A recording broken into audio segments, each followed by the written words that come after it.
Hey everybody, today I'm out here with Tommy Mica from TFL, all the TFLs, the trucks, the classics, and the cars, because we are out here in the desert of California, braving the 100-degree weather with this new Ineos Grenadier Quartermaster. What edition is this? Fieldmaster. Fieldmaster. You got it. Yeah. Ineos Grenadier Quartermaster Fieldmaster, which means Grenadier pickup truck.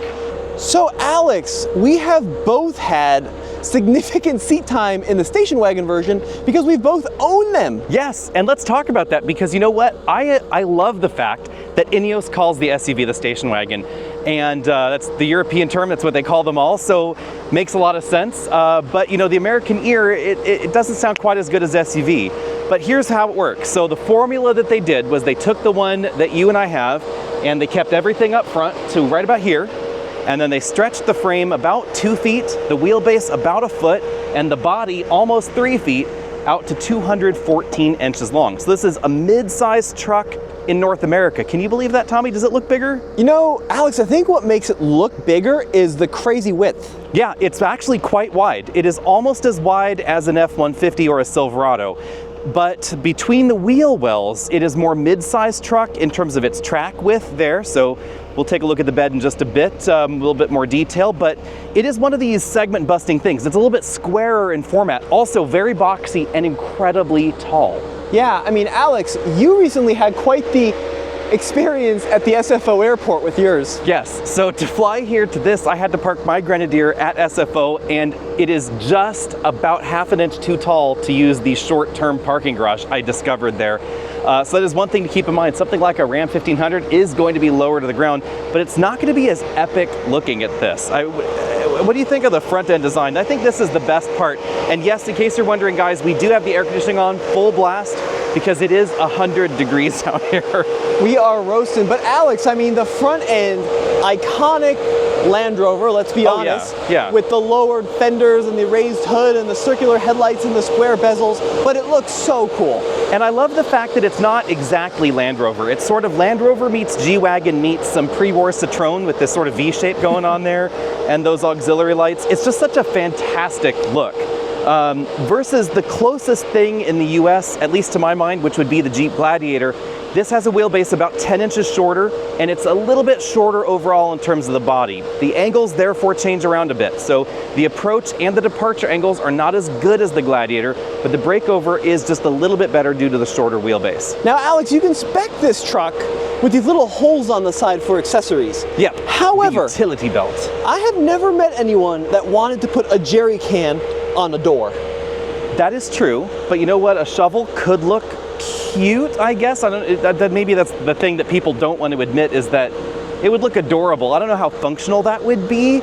I would rather have my tools in the bed, which is sort of the reason to buy the Quartermaster in the first place, which I guess is why we should talk about the back here next. So same taillights that we find in the Grenadier wagon, but obviously a different bed. Really tall tailgate here, and the brake lights in the middle of the tailgate, which I think is kind of a novel twist on the design. And you can spec it in a couple of ways. So you can get with just the standard bed sides, or you can do the headache rack / bed bar. Yeah, and you can also in Europe get that canvas top that looks like you're ready to invade some sort of small country somewhere. It's I think that's the coolest look ever. Bottom, we get, of course, metal bumpers underneath the plastic cover, recovery hooks down there, tow hitch. This is now the class leader when it comes to mid-sized truck towing in North America, over 7,700 pounds. Tailgate, not damped. Also, no assist steps to get in the back. So it is a bit of a hike up there. But once you're in the back, check this out. We have a place to put 2 spare tires. This gives me some sort of Hummer EV vibes. Place right there for the second spare. Primary spares over there on that side. And that's because of what's going on, or not going on, I should say, underneath the Quartermaster. I don't know if you can see under there, but basically we do have one muffler and then a big open space, but they said that the open space was not large enough to accommodate the spare tire designed for this particular model, especially with the KO2s. I kind of wish that they had maybe stretched it a bit more so that way they could put the spare tire in there. However, because this is almost as wide as an F-150, the bed is notably wider than a Ranger or a Tacoma, etc. So you do have a lot more room in the bed. But what's the width between the wheel wells? Width between the wheels is only about 45 inches, so no 4x sheets between the wheel wells like you could in a full-size truck. Also, versus the wagon, the rear doors are not exactly the same. They are a little bit smaller, so we get a little bit less room in the back. Let's take a look in there. I'll go ahead and hop in the other side. Why don't you hop in there? Let's see how this goes. Yeah, let's check this out, Alex. So these seats were adjusted for us up front. Legroom, actually pretty similar, I would say, to the average mid-size truck in North America, which is to me not full size, right? You know, get maybe about half an inch here. You have a little bit less over there. Pretty decently sized hump in the middle, but depending on what you want to do with your mid-size truck, just check out the distance here. Maybe if I grab it and I see if we can rotate the camera around here. Like there's a pretty decent distance between the two of us. There is, yeah. So you could put 3 across the back if you wanted to. Decent amount of headroom there. Super upright. Yeah, very, very upright rear seats. And definitely sort of a command view here. I have, you know, maybe about 2.5 inches of headroom here. This is the best headroom in this segment by far. Oh, like, yeah. By a mile. But interestingly, if I then rotate the camera forward, you know, we're kind of stadium seating, so we're definitely higher off the ground than the driver or the front passenger seats, which also gives us actually a pretty decent view of the road. No, you're right. Alex, why don't you hop behind the wheel, I'll get on the passenger side. That sounds good. And we can check out the interior. It's obviously one of the first things you're going to notice, just like the station wagon, you gotta really want to close the door. These doors require some heft. And inside we find basically aircraft themed interior. I don't know about you, but this was probably the deal sealer for me, is the number and array of buttons and switches and knobs we get, not just on the dash, but up here on the ceiling as well, including a 500 amp toggle relay there. That's to power a rear winch. Not only can you get the winch from the factory for the front, you can also get the accessory that hangs on the back. That's pretty cool. And then all sorts of other buttons and switches here. Fortunately, they do give you a diagram for how tall it is. It says 80.7 inches right up there. That did not help me at SFO though, because I was like, that's right at the limit. And it turns out the limit was like a whisker lower than 80.7. So Alex, one of the cool features on this truck is the removable roof panels. Definitely cool. Let's see if I can do this. I will kick off my shoes so I don't get any shoe marks on the fine Corinthian leather here. But pop out the top and then you could just hand these to someone, stick them somewhere. Of course, we're in the truck, so there's nowhere for that bag to put the safari glass like there is in the station wagon version. I do appreciate the fact that they're super easy to install and remove. Latch right back into place, whoops, there. And then it's closed off, but obviously no shade. And in 100-degree weather, you will definitely notice your head baking, even though these are apparently UV rejecting. So Alex, the interior design, I think we both are in agreement, is very cool. Very cool. Number of features for the price point, rather minimal. Yeah, we should probably talk about that. So, you know, on the outside, we of course have the camera module that you would expect in a modern vehicle right there.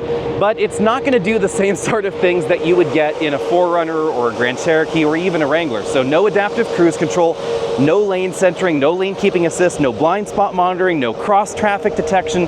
We do have parking sensors, which I think is fantastic. But if you want that next level of autonomous assistance or driver assistance, you know, you're going to need to shop somewhere else. What about ventilated seats? No ventilated seats. Power you do get seats? heated seats. No power seats. Heated steering wheel? No heated steering wheel. Power steering wheel? No power steering wheel. No lumbar support. Wireless charging? No wireless charging, which is a bummer because the CarPlay is only wireless. You can't plug in via a USB port. But you know what? It looks fantastic. And of that list of features, Tommy, if you had to pick just one, what would the just one be? Adaptive cruise control. Me too. I want adaptive cruise control. And that's the only thing I think that I would want to add to this, would just be that adaptive cruise control module. I think they could do it. But let's talk about pricing now.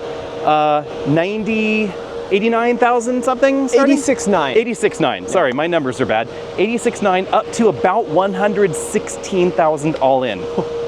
So this one has equipped, Alex. There's 3 trims. There's the base, the Trialmaster and the Fieldmaster. This is a Fieldmaster, and as spec, we're looking at 101. Yeah, this is a pricey truck. But you know what?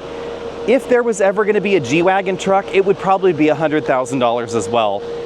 The downside / reason for this is that this is built in France. It's not built in North America, and as a result, they have to pay a 25% import tariff on every one of these that they build in France and ship to North America. Well, to the US, I should say, because obviously if you're in Mexico or Canada, you wouldn't have that import tariff to worry about.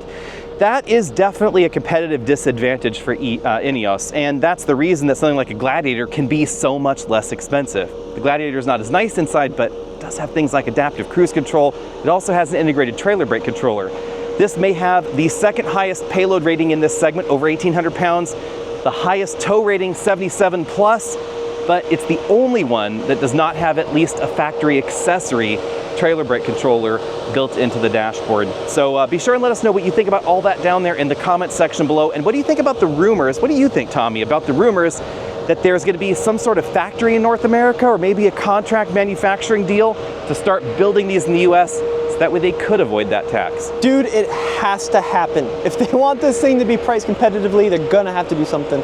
And you know what? I would not be surprised if they did, if this started to sell well. And I think that's really going to be the test. Depending on how many Quartermasters they start selling, I think that's really going to determine where Ineos decides to go with the Quartermaster. So let us know what you think about all that down there. And is this truly the ultimate truck in the mid-size segment? Obviously there's Raptor R, of course, in the Ford lineup. We have the upcoming TRX that we all know is probably going to come back at some point soon. That's not what this is. This, on the other hand, is more like the Gladiator, or more like certain versions of the Ranger Raptor, something along those lines. So let us know.